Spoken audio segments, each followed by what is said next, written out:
భారీ వర్షాలతో వరంగల్ నగరం నీట మునిగింది. Telangana social welfare residential college పరిసరాలు జలమయమైపోయాయి. కాలేజ్ భవనం సెల్లార్లోకి నీరు చేరుకుంది. దీంతో విద్యార్థులు బయటకు రాలేని పరిస్థితి ఏర్పడింది. అటు వాగులు ఉప్పొంగి వరద ఉధృతి పెరుగుతూ ఉండటంతో బోట్లతో రెస్క్యూ టీం రంగంలోకి దిగింది.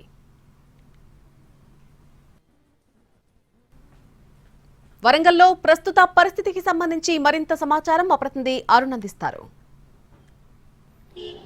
వరంగల్ నగరంలో నిన్న రాత్రి నుంచి కురుస్తున్నటువంటి భారీ వర్షాలకు నగరం కొంత అతలాకుతలమైంది.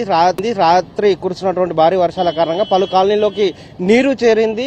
దాంతో రాకపోకలకు ఇబ్బంది తలెత్తినటువంటి నేపథ్యం కనిపిస్తుంది. ప్రస్తుతం మనం వరంగల్ నగరంలో ఉన్నటువంటి Telangana social welfare residential degree కళాశాల దగ్గర ఉన్నాం. ఇక్కడికి ఈ కళాశాల చుట్టూ పూర్తిగా నీరు చేరిన నేపథ్యంలో విద్యార్థులు సుమారుగా 350కి పైగానే విద్యార్థులు ఇక్కడ రెసిడెన్షియల్లో ఉంటారు. వాళ్ళకి క్యాంటీన్లోకి కూడా సెల్లార్లోకి నీళ్లు రావడం, ఆ తర్వాత భయభ్రాంతులకు గురైనటువంటి నేపథ్యంలో ఇక్కడికి డిఆర్ఎఫ్ టీంని రంగంలోకి దింపారు. క్యాంటీన్ కూడా లేకుండా పోయింది. క్యాంటీన్ పూర్తిగా సెల్లార్లోకి నీళ్లు వచ్చిన నేపథ్యంలో క్యాంటీన్ లేని నేపథ్యంలో ఇబ్బంది పడుతున్నారు. ప్రస్తుతం మనం చూస్తున్నాం ఇక్కడ కళాశాలలో పనిచేస్తున్నటువంటి స్టాఫ్ లోపలికి వెళ్ళడానికి చాలా ఇబ్బందులు తలెత్తుతున్న నేపథ్యంలో ఇక్కడ నుంచి నేరుగా డిఆర్ఎఫ్ టీం దగ్గరుండి వాళ్ళని లోపలికి తీసుకెళ్తున్నటువంటి దృశ్యాలు కూడా చూడొచ్చు.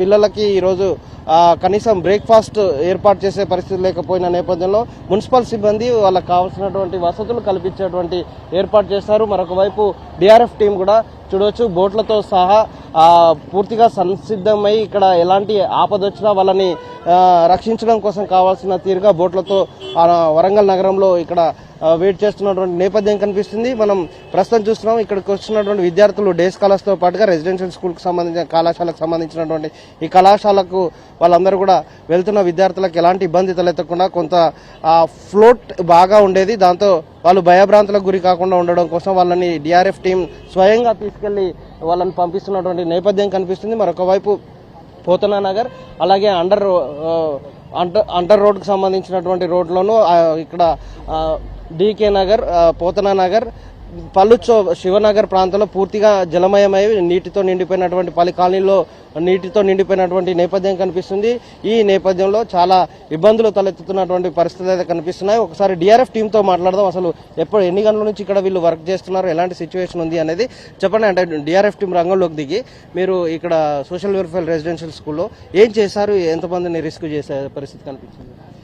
ఇప్పుడు ఇక్కడ మార్నింగ్ దాదాపు 5 o'clock నుండి ఇక్కడ మేము దాదాపు ఒక 10 మంది దాకా సేవ్ చేసినాము.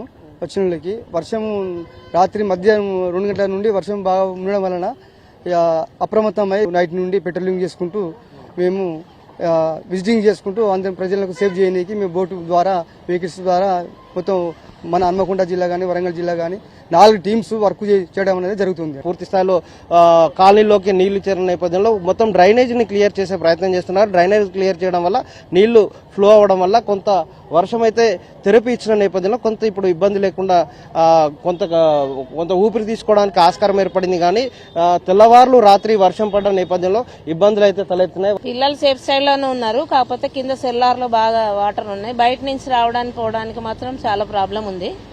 పిల్లలు సేఫ్ గానే ఉన్నారు. క్యాంటీన్ కిచెన్ మొత్తం తడిసిపోయిందట కదా, దాంతో మొత్తం ఉంది కానీ ఆల్రెడీ వంట చేసేస్తున్నారు అక్కడ. వంటకేం ప్రాబ్లం లేదు, ఫుడ్ కేం ప్రాబ్లం లేదు. కాకపోతే ఒక సెల్లార్ డైనింగ్ హాల్ ఒకటే ప్రాబ్లం ఉంది, వాళ్ళు పైన తినేస్తారు. క్లాసెస్ నడుస్తాయి. క్లాసెస్ అంటే ఈ వానకి కొద్దిగా ఇబ్బంది. చూడొచ్చు వెల్ఫేర్ ఆఫీసర్కి సంబంధించి ఇక్కడ ఉన్నటువంటి సిచ్యువేషన్ ని తెలుసుకునే ప్రయత్నంలో భాగంగా వెళ్లి లోపలికి వెళ్లి విద్యార్థులతో మాట్లాడినటువంటి పరిస్థితి కనిపిస్తుంది. సెల్లార్ మొత్తం నీటితో మునిగిన నేపథ్యంలో వాళ్ళకి ఈరోజు క్లాసెస్ అయితే నిర్వహించడానికి సాధ్యం కాదని చెప్తున్నారు. ఇలా నగరంలో చాలా చోట్ల వర్షం కారణంగా జనం ఇబ్బంది పడుతున్నటువంటి పరిస్థితులు అయితే కనిపిస్తున్నాయి. దాదాపు 15 కాలనీల్లో పైగా నీరు చేరింది. రాత్రంతా కురిసినటువంటి ఎడతెరిపి లేని వర్షం కారణంగా పలు కాలనీలో జలమయమైనటువంటి నేపథ్యం కనిపిస్తుంది. ఉదయం నుంచి కొంత థెరపీ ఇచ్చిన నేపథ్యంలో కొంత ఊపిరి వేసుకుంటున్నారు జనం. ఎవరైనా వాదితారు కుమార్ అంటే